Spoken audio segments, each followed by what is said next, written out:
Olá, muito bom dia você de casa. Pode chegar que o Magazine de Férias está só começando. Muito obrigada pela sua companhia, a gente fica juntinhos até o meio-dia. E nesse cenário maravilhoso aqui em Presidente Figueiredo, estamos na Cachoeira da Porteira. E agora você vai ver quais são os destaques de hoje. Vamos ver como é possível conservar os livros das nossas crianças para aproveitá-los por mais tempo. A receita do dia é um bolo de castanha delicioso. E vamos trazer dicas para ajudar os homens na hora da escolha da roupa certa para determinadas ocasiões. E te levamos para um passeio nas praias que ficam na estrada do município de Iranduba. Férias é tempo de diversão, né, gente? E por que não aproveitar esse tempo para praticar algum esporte? Eu acho ótima ideia. Para aí para pensar em alguma atividade que você goste de fazer, mas que a correria do dia a dia acaba não te permitindo. E a gente começa o programa de hoje revendo a história da Laina Rodrigues. Ela é amazonense e emocionou todo o Brasil nas Paralimpíadas Rio 2016. O esporte dela é o vôlei, só que de um jeito diferente. Olha só. Laiana é professora de Educação Física neste colégio da Zona Leste de Manaus, onde dá aula de várias modalidades esportivas. E Juliana, vamos! Bora, Juliana! Mas é o vôlei a grande paixão dela. Segura a bola, organiza em cima da cabeça, ó, perna na frente, outra atrás, flexiona o braço e perna. Quando eu lançar a bola, eu estendo o braço e perna junto. Ela conheceu o esporte aos 14 anos e não quis mais se afastar das quadras. Aos 18 anos, a esportista fazia parte da seleção amazonense de voleibol. Mas, por algum tempo, essa paixão precisou ser interrompida. Foi quando pegou dengue hemorrágica e, em seguida, a atleta desenvolveu uma síndrome que afetou o sistema nervoso. A síndrome de Guillain-Barré, que pode causar paralisia em várias partes do corpo. Olha, para a gente que conviveu, né, que eu tenho uma relação com a Laiana de mãe e filha, foi muito triste, uma sensação assim, uma emoção de impotência, de vê-la naquele estado, numa cama, sem conseguir se levantar, com aquele tamanhão todo, né? Então, no início, nós ficamos assim, muito tristes e achando que realmente ela não ia conseguir mais voltar a andar, né? E que ia ter muita dificuldade pela condição dela na época, financeira, né? Com aquele tamanho, com os pais que tinham que sair para trabalhar também, pensei realmente que ela não ia voltar mais a andar. Laiana perdeu parte do movimento da perna e do pé direito. Longe das quadras, ela lutou contra a doença e precisou de muita força de vontade em todo o processo de recuperação. Todas as pessoas que estavam próximo dela ajudaram a dar força, né? E dissemos para ela, olha, tu talvez não consiga ser mais atleta, mas tu pode ser uma profissional de educação física. Laiana se formou em educação física e esqueceu a vida de atleta. Mal ela sabia que a vida ainda reservava algumas surpresas e das boas. Há 2 anos, Laiana foi convidada para um evento esportivo e acabou sendo chamada para participar de um teste como para-atleta da Seleção Brasileira de Voleibol Sentado. E ela ainda trouxe a modalidade olímpica para a escola onde trabalha. As minhas turmas, elas sempre tomam um maior susto quando eu peço para que ou coloque uma venda nos olhos para tentar o goalball, ou sentem como se tivesse algum tipo de sequela ou de amputação na perna e experimentem o voleibol sentado. E logo após, eles sempre têm algo a dizer, professora, mas que dificuldade, hein? Aí vem logo a pergunta, mas aí, se você realmente tivesse deficiência, você não ia se adaptar a isso? Orgulho para quem participou dessa conquista. Eu acho que hoje a escola só tem a ganhar com ela. Eu fico muito feliz de ser amigo dela e poder estar trabalhando do lado dela. Queria parabenizá-la e dizer que eu estou aqui para tudo que der e vier. Parabéns, professora Laiana. Você é um exemplo e o nosso orgulho aqui. Orgulho também para os alunos desta grande mestre.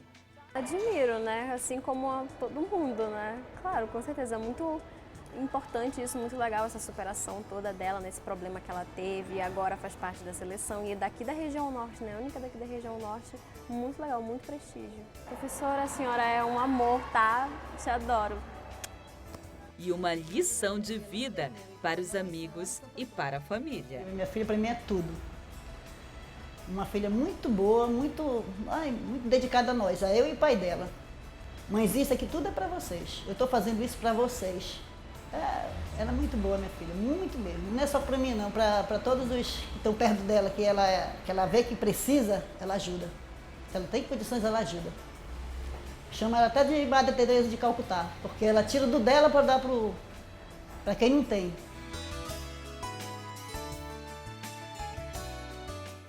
Estamos aí no período de férias, mas já tem muito pai pensando no início do ano letivo.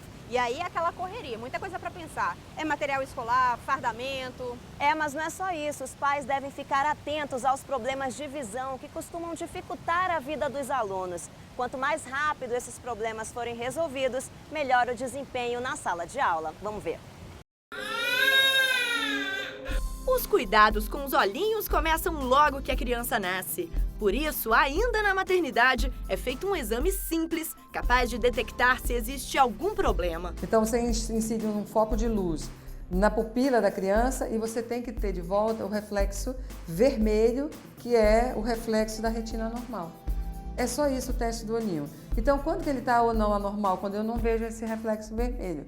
Então, eu coloco a luz e, ao invés do reflexo vermelho, eu tenho confuso ou um reflexo branco. E aí você tem que encaminhar para o oftalmologista. Depois disso, é importante que os pais fiquem atentos. Alguns sintomas podem indicar problemas na vista. Foi assim que a Rilciane percebeu que havia algo de errado com o Gustavo. Ele tinha dificuldade, de se concentrar nos deveres de casa e ele piscava demais. Assistir televisão. Jogando PlayStation. Jogando PlayStation, principalmente, piscava muito. Hoje ele tem 4 anos e está usando óculos tem 2 semanas. A adaptação é difícil, mas ele já sabe que melhorou a vida dele. Melhor. Agora você consegue enxergar tudo. Sigo. Imagino que você deve estar melhor ainda no videogame agora, né? É. Para as crianças, os exames são até mais divertidos. São usados desenhos ao invés de letras quando ainda não estão alfabetizados. E é importante que cada olho seja consultado separadamente, porque um costuma compensar o outro. O tratamento precoce pode evitar vários problemas futuros, principalmente se for tratado até os 6 anos. O que é importante tratar na criança não é nem a posição do olho, no caso de um estrabismo. O que é importante tratar na criança é a visão. Então, é fácil de imaginar, se você tem um olho que está fixando em frente e o outro que está assim, o que acontece com esse? Ele não desenvolve a visão. Então, eu preciso descobrir por que ele está assim e fazer o tratamento da visão. Mesmo que eu queira postergar, vamos dizer assim, a cirurgia, eu preciso, nesse momento, tratar a visão. Porque a criança ela desenvolve muito rápido a visão de 0 até 1 ano de vida. E depois ela vai mais lento até 6. Então, se eu passo de 6, eu não consigo recuperar a visão. E quem resiste a crianças de óculos escuros, hein? Mas será que pode? Eu não vejo nenhum problema da criança usar óculos escuros. Tem que ter proteção. Por quê? Porque quando você usa um óculos escuro, você está diminuindo a iluminação, você está simulando uma visão noturna. Então, na visão noturna, a nossa pupila dilata. E aí, o que acontece? Um monte de raio entra no seu olho. Outra coisa que os pais aproveitam para fazer nesse mês de janeiro é a compra dos materiais escolares. Mas aí, às vezes, a compra dos livros pesa bastante no bolso da família. E aí, qual é a alternativa? A gente vai te mostrar agora nessa reportagem da Júlia Magalhães. Todo ano, o mesmo drama para os pais, a compra do material escolar. Em 2016, eles sofreram um reajuste de mais ou menos 10%, mas em alguns casos ele foi maior. Esses livros aqui, por exemplo, chegam a custar quase R$250, só um. Os preços aumentam conforme a idade. Ensino fundamental, mais baratos. Ensino médio, mais caros.